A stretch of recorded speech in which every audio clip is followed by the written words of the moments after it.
प्रिय विद्यार्थियों, मेरे इस YouTube चैनल में आप सभी का स्वागत है। आज हम BA प्रथम वर्ष के अंतर्गत नंददास के जो अध्याय है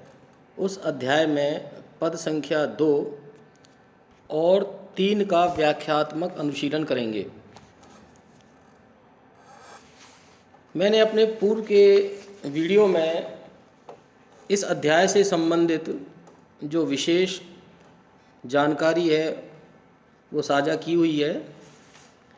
अब मैं जो पद संख्या 2 है उसके बारे में आपको बता रहा हूँ। सबसे पहले मूल पाठ। कहन श्याम संदेश एक मैं तुम पे आयो, कहन समय संकेत कहूँ अवसर नहीं पायो, सोचत ही मन में रहो कब पाऊँ एक ठाऊ, कही संदेश नंदलाल को बहु मधुपुरी जाऊ, सुनो ब्रज नागरी। भंवर गीत परंपरा में भ्रमर को माध्यम बना करके और नंददास जी ने निर्गुण पर सगुण की जो विजय है उसको विभिन्न प्रकार के तर्कों द्वारा इस जो ग्रंथ है जिसके पद हमारे इस पाठ्यक्रम में समाहित हैं उनमें रखा है। और उद्देश्य एक ही है कि किसी भी प्रकार से ब्रज वनिताओं के दुख का हरण करना और उन्हें सांत्वना प्रदान करते हुए उनके हृदय में बसे हुए वो सगुण साकार परम ब्रह्म कृष्ण जो हैं उनकी प्रतिमूर्ति को उस निर्गुण निराकार ब्रह्म से परिवर्तित कर देना। समय सापेक्ष एक परिवर्तन है उस भक्तिकालीन साहित्य का, जिसके अंतर्गत तत्कालीन समय में जो एक प्रभाव साहित्य पर परिलक्षित हो रहा है उसी प्रभाव को यहाँ नंददास जी ने अपने शब्दों में कहा है। प्रथम पंक्ति के अंतर्गत कहन श्याम संदेश एक मैं तुम पे आयो। उद्धव जी उन व्रज वनिताओं पर जो पढ़ी लिखी हैं, नागरी हैं, चतुरनी हैं, पर्याप्त तार्किक बुद्धि रखती हैं, ऐसी उन व्रज वनिताओं के सम्मुख ये कह रहे हैं कि मैं आपके प्रिय जो श्याम हैं, कृष्ण हैं, उनका जो संदेश है मैं उस संदेश को आपके लिए लेकर के आया हूँ। लेकिन इस संदेश को मैं कैसे आपके सामने रखूं, क्योंकि कहन समय संकेत, आपने इस प्रकार से कोई भी संकेत या कहने के लिए जो एक अवसर है उस अवसर को मुझे नहीं प्रदान किया है, क्योंकि संदेश जो है बड़ा ही महत्वपूर्ण है और महत्वपूर्ण चीज़ सामान्य परिदृश्य में रख कर के नहीं कही जा सकती।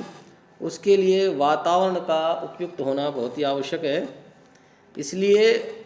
उद्धव जी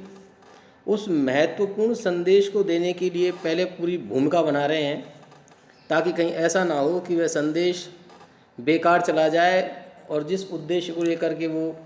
मथुरा से यहाँ आए हैं वह यात्रा व्यर्थ हो जाए। सोचत ही मन में रहो कब पाऊँ एक ठाऊ, ठाऊ यानी स्थान, कि अपने मन ही मन में मैं इस बात पर विचार करता रहा कि कब मुझे एक उपयुक्त समय या उपयुक्त स्थान प्राप्त हो जाए, ताकि जो संदेश में लेके आया हूँ कि कह संदेश नंदलाल को, उस श्री कृष्ण भगवान के जो संदेश है उसको कह करके, कथन करके आपके सम्मुख रख करके बहुरी फिर से मधुपुरी जाओ और मैं वापस मथुरा के लिए लौट जाऊँ। सुनो ब्रज नागरी। पूरा की पूरा जो पद है, संपूर्ण पद, वो एक वातावरण चित्रण प्रस्तुत कर रहा है उन दो व्यक्तियों के मध्य, एक जिसको देना है, एक जिसे प्राप्त करना है। देने वाले उद्धव जी हैं, प्राप्त करने वाली ब्रज की वनिताएं गोपिकाएं हैं। और इस पद में बहुत ही सरल और सुबोध शब्दों में नंदा जी ने अपनी बात रखी है।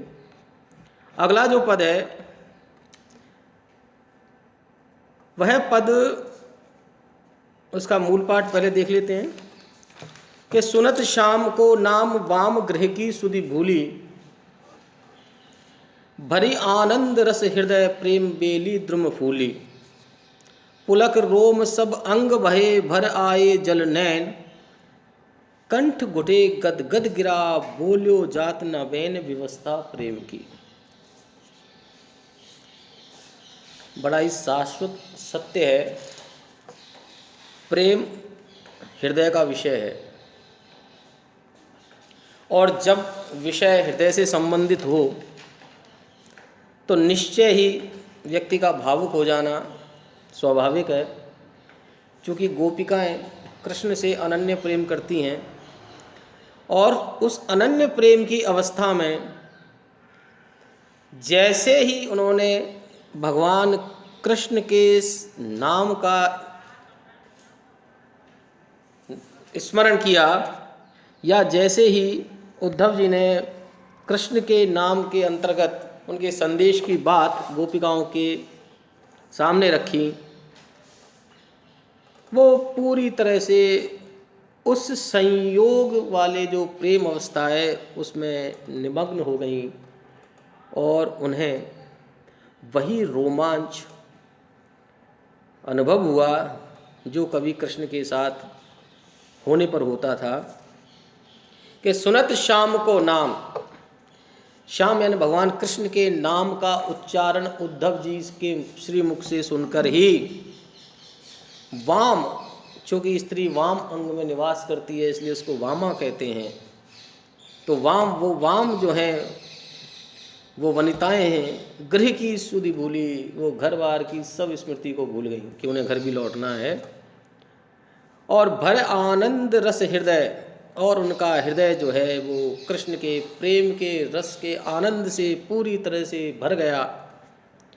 और प्रेम बेली द्रुम फूली, और उसकी जो प्रेम की लता थी वह पूरे दम से, पूरे उत्साह से फल फूल गई। जो उनके हृदय में प्रेम लता जो बढ़ रही थी वो पूरी तरह से फल फूल गई। पुलक रोम सब अंग भये, उनके रोम रोम पुलकित हो गए, अंगों में रोमांच भर गया, और उनके नेत्रों में अश्रु आने लगे, जो अश्रु उनकी खुशी के हैं। और जब ये तीनों स्थितियां बन जाती हैं तो निश्चय ही व्यक्ति का जो कंठ है उसे शब्द उच्चारित नहीं होते, कंठ घुटे, उनका कंठ घुट गया, अर्थात उसे बोल नहीं निकल पा रहे, गद गद गिरा, और वाणी जो है जिव्या वो वजनी हो गई, भारी हो गई,